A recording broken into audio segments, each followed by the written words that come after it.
தாய் தகப்பனுக்கு அடுத்து நம்ம கூட பிறந்த உறவுகள், சகோதர சகோதரிகள், சகோதர காரகன்னு சொல்றதுனால இவங்கனால வரக்கூடிய நன்மை தீமை விரயம் அவங்களுக்காக நீங்க செய்யக்கூடிய பொருள் செலவு, நேர செலவு, இது எல்லாமே தனுசு ராசிக்கு அதிகம் வருமா.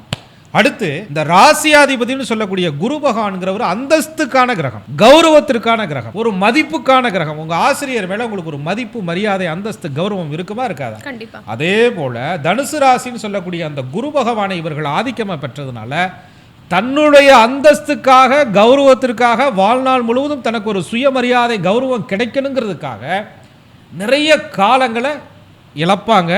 அந்த இழப்புனால புகழ் பெற்றுட்டாங்கன்னா யோகம்.